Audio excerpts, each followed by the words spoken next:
دیکھیں وہ جو واقعہ آپ نے ڈاکٹر محمود غازی اکثر بیان کیا کرتے تھے ڈاکٹر حمید اللہ کا، جو پیرس والے ڈاکٹر حمید اللہ مرحوم، شاید آپ نے سنا ہو وہ واقعہ. یہ ڈاکٹر محمود غازی نے اپنے محاضرات میں بھی یہ واقعہ لکھا. صحیح. وہ کہتے ہیں ڈاکٹر حمید اللہ چونکہ فرانس میں تھے، اور وہ کہتے ہیں میں فرانس میں جتنا عرصہ رہا اوسطاً 2 لوگ روزانہ مسلمان ہوتے رہے، اور وہ کہتے ہیں کہ جو بھی میرے پاس مسلمان ہونے آتا تھا میں لکھ لیتا تھا، اس سے پوچھتا تھا تم مسلمان کیوں ہوئے، تو 7 وجہ لکھ لیتا تھا کہ یہ مسلمان کیوں ہوئے. وہ یہ واقعہ بتاتے ہیں کہ ایک فرانس کا جو بہت معروف میوزیشن تھا، بہت بڑا موسیقار تھا، اس کا نام تھا یاک ییلبر. تو وہ آیا میرے پاس اور کہتا ہے میں نے مسلمان ہونا ہے. اچھا. تو کہتے میں نے اس سے پوچھا کہ تم نے مسلمان کیوں ہونا ہے، تو اس نے کہا کہ میں اپنے کسی مسلمان دوست کے ساتھ مسلمانوں کی کسی فنکشن میں گیا. میں چونکہ بہت بڑا موسیقار ہوں اور مجھے موسیقی کی ساری دھنوں کا پتہ ہے. تو کہتا ہے کہ میں کسی مسلمان دوست کے ساتھ جا رہا تھا، تو ابھی ہم حال میں پہنچے نہیں تھے، تو پہلے ہی مجھے کوئی آواز آئی، تو بڑی شاندار موسیقی تھی.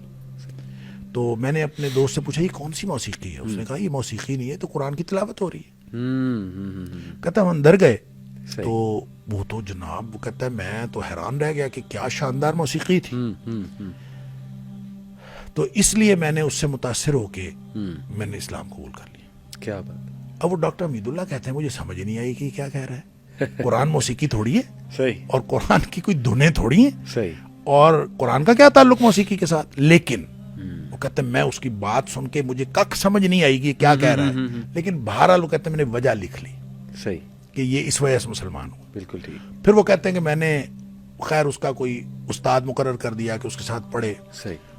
تو کچھ عرصے بعد کہتا ہے کہ اس کے استاد کا فون آیا، نہیں پہلے اس کا فون آیا، موسیقار کا، یاک ییلبر کا. اس کا فون آیا کہ یہ تمہارا جو تم نے مجھے جو استاد دیا ہے نا، یہ مجھ سے کوئی چیز چھپا رہا ہے، مجھے ٹھیک نہیں بتا رہا.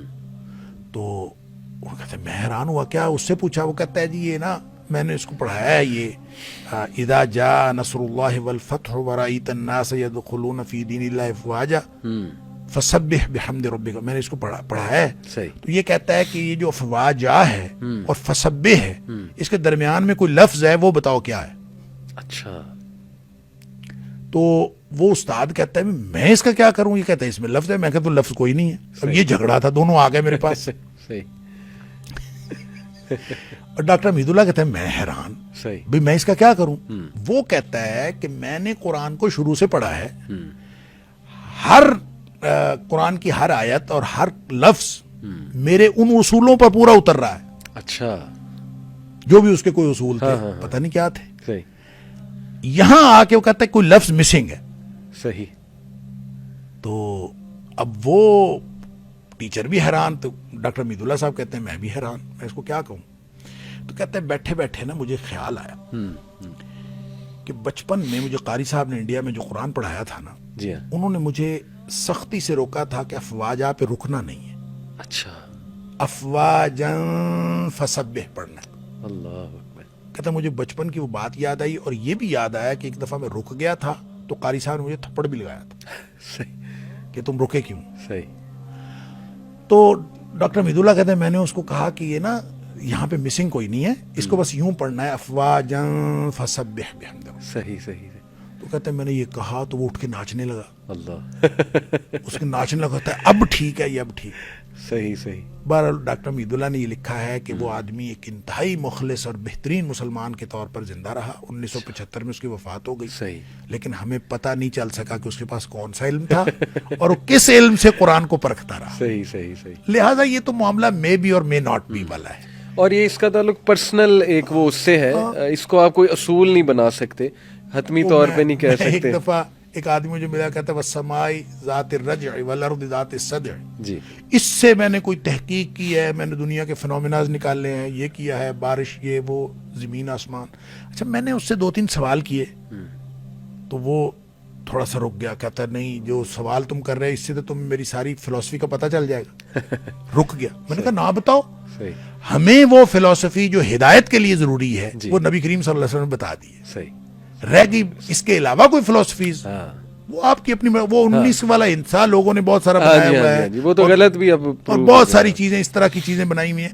تو میرا خیال یہ ہے کہ اس طرح کی باتوں کو ہم کبھی بھی قرآن کی ہدایت کے ساتھ منسلک نہیں کر سکتے. بالکل ٹھیک. اور شیخ دوسرا یہ کہ یہ نا اگر تو اپولوجیٹک اپروچ ہے نا آپ کی، کہ آپ سائنس کو سپیریئر سمجھتے ہوئے قرآن کو پرکھ رہے ہیں، تو یہ تو بہت ہی غلط اپروچ. اور بہت سے لوگوں کی یہ ہے جو اپولوجسٹ جنہیں ہم کہتے ہیں، جو نا بس اس چیز سے متاثر ہو کے قرآن کو بھی اسی پیمانے پہ پرکھنا چاہتے ہیں. لیکن اگر ایک شخص جو ہے وہ قرآن کو ہی سپیریئر سمجھتا ہے، لیکن کچھ ڈسکشن کے لیے اگین جیسے میں نے کہا وہ یہ بات کرتا ہے، تو ساتھ کلیئر ضرور کرے کہ یہ میرا ایک فہم ہے لیکن یہ غلط بھی. اس کو آپ سپیریئر یا انفیریئر کی بات ہی نہ کریں. جی ایمان رکھنے کی چیز صرف قرآن ہے، سبحان سبحان، اور نبی کریم صلی اللہ علیہ وسلم کی ذات اقدس. بالکل صحیح، بالکل صحیح. باقی دنیا کا کوئی علم ایمان رکھنے کی چیز نہیں. زبردست، بات ختم ہو گئی. بات ختم ہو گئی.